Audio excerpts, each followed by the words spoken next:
Hey guys, it's Robert from The College Investor, and today we are going to dive in to TaxAct 2018-2019. And honestly, if you guys remember a few years ago, TaxAct was one of my favorite pieces of tax software. It had a great value and great tools, but honestly, they have not just made any improvements to it since then. It's just been really small changes, and TaxAct has just not kept up with the competition. This year, there's only one big change, and as of right now, it's not even live yet.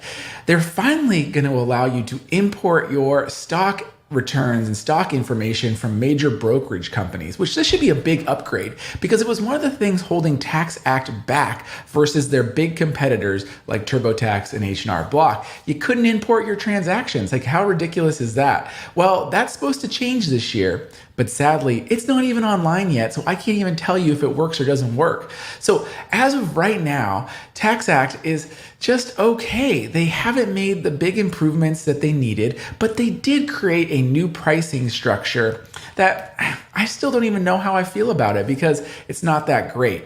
They do have a free plan for people with a W-2 job, but if you have any dependents, you can't even take advantage of their free plan.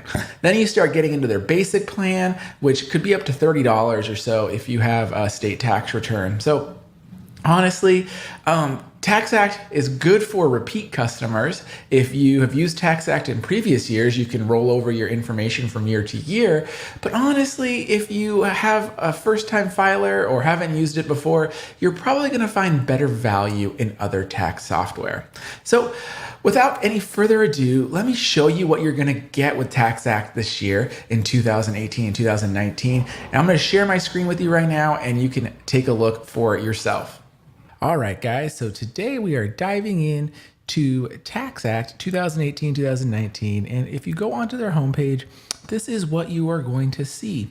One of the big changes to TaxAct this year is that they have increased the number of plans they offer quite a bit. So they used to only offer like 2, and they went up to 3, and now they're up to 5 different plans. So the free one is includes retirement income, the 1040. This is a good deal, but you can't do it if you have dependents. If you have dependents, which are kids or college expenses, you're gonna have to go to this basic plan, and most people are gonna have to do this one. So this is why I'm kind of bummed by TaxAct this year, as we talked about in the intro, is I think they're a little more expensive and they just haven't been innovating as much. So once we click in and get started here, here's what you go to, and it's the same screen almost, but it kind of helps you navigate it. So I have a job, but I also have kids, and see, it just kicks you up there to that basic one. But we'll start it for free. We'll go. I don't understand. I already logged in. There we go. Let's get started on my taxes. Cool. Opening the return. And we'll just keep doing the same John Wick that we've been doing. 55, 55, 55, 54, 02, 02, 85, 9, 30. I don't know.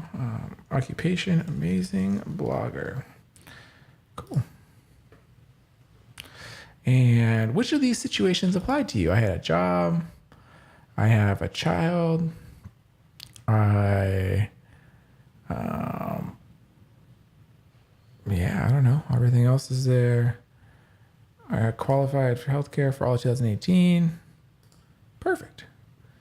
So 555 San Diego Avenue, 92110. Oh, 2110. Cool. And no, I have to upgrade, right? Because I have A, B, C, D, E. 333, 334. She was born 202, 2018, 2017. Go with that. Daughter. Cool. And I continue. And child who live with you. Month lived with you in the United States, 12. See, it's a little more confusing too. If you've already looked at my reviews for TurboTax and H&R Block, would you like to view the alert? Months live with you is 12. Should not exceed 12. It doesn't exceed 12. It's exactly 12. Oh, 0. That's why. Months live with you outside the U.S. Oh, that's a little confusing. That makes me a little annoyed. All right, well, let's continue and go. My fax filing status will be head of household. There you go. There's my info. And then, was your health insurance obtained through a marketplace? No. And let's begin your return. Did you have any of these? No. No, were you a rideshare driver? That's a little different than other ones, so that's cool. No, I did have a bank interest. Cool. Let's start with your W-2 form. Okay. We may be able to import your W-2.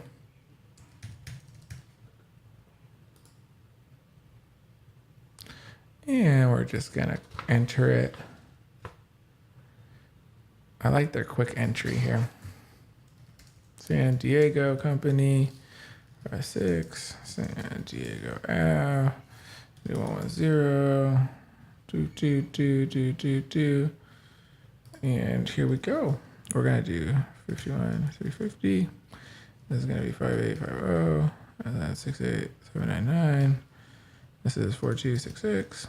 68799. This is 998. We have retirement plan, and we got code D, which is 401k, and that's going to be 17449. And state. Oh, we do have a box 14, except explains below. I don't know. All right. State ID. I can't like get to this. There it is. Get to the state ID. 2829211. State wages are 51,350, 1513. 15. Perfect. All right. CASD. All right. There we go. A little confusing.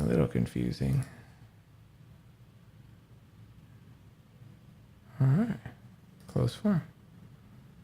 That wasn't too bad. You have just completed, and would you like to now? What are my errors? State. I hit it. See, there's something up with that and inputting it. A little clunky there, guys. A little clunky. All right. At least it caught the error.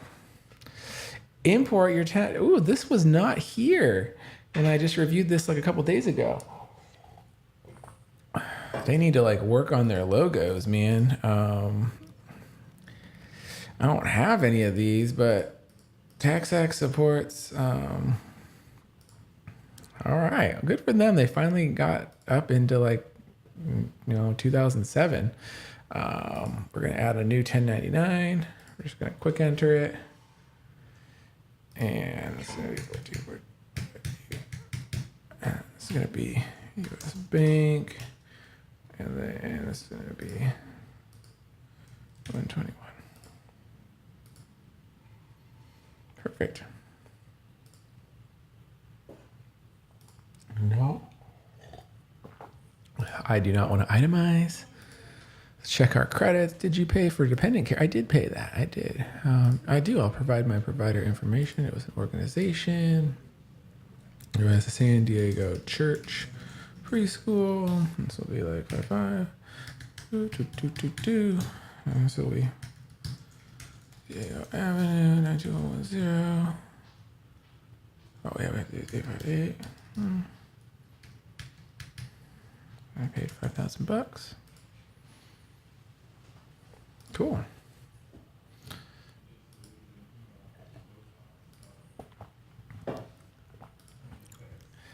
All right. I completed my dependent care expenses. Oh, I guess I have to hit the start button over here. That's random. 5,000.